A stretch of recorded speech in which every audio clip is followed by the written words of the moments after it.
کہنے لگا 11-12 سال کا نوجوان آیا مجھے توبہ کرا گیا. تو کہا جناب آپ کو کیسے ملا؟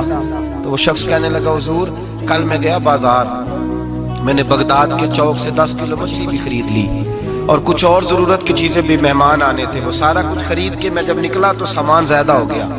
چوک میں مزدور بیٹھے ہوتے تھے, میں نے کہا بھئی میرے ساتھ فلاں محلے تک سامان پہنچانا ہے.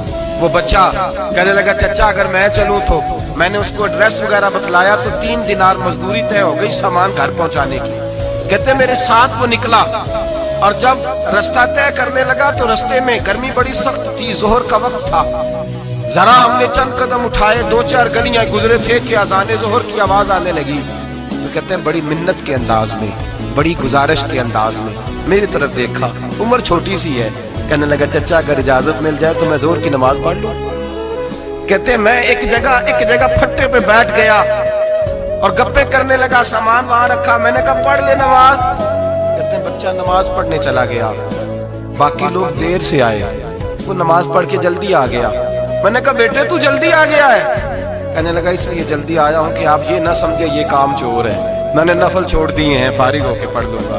کہتے ہیں سامان اٹھایا, رستے میں گرمی شدت کی تھی, اس کا پسینہ بہنے لگا, میں آگے بڑھا, میں نے کہا بیٹے سامان تھوڑی دیر کے لیے مجھے دے دو, گرمی زیادہ ہے. کہنے لگے میں آپ کو نہیں دے سکتا, اس لیے کہ 3 دینار مزدوری گھر پہنچانے کی طے کی ہے, میں پھر مزدوری پوری نہیں لوں گا, پیسے کم لوں گا. کہتے ہیں میں محو حیرت ہو گیا, اس جوان کی بات نے میرے سارے وجود تھر تھر کپا ڈالا کہ اس دور میں اس قسم کے لوگ. کہتے ہیں گھر لے گیا اس کو, میں سامان رکھا, میں نے کہا تم یہاں ٹھہرو میں 3 دینار مزدوری لاتا ہوں. کہتے ہیں پیسے لینے گیا تو بیوی کو بتایا, بڑا نیک ہے, بڑا پرہیزگار جوان ہے.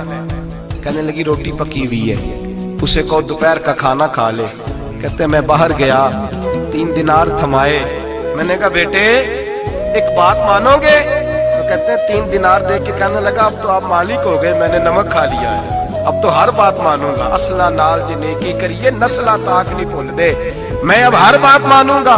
تو میں نے کہا دوپہر کا کھانا کھا لو. کہتے ہیں اس کی گردن جھک گئی اور بڑے دھیمے لہجے میں کہنے لگا میں نہیں کھا سکتا, میں نے روزہ رکھا ہوا ہے, روزہ رکھا ہوا ہے, نفلی روزہ رکھا ہوا ہے.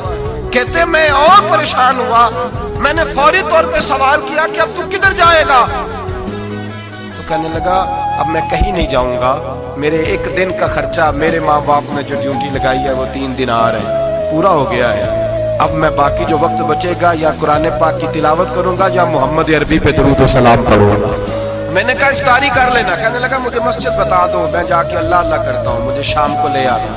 افطاری ہمارے ساتھ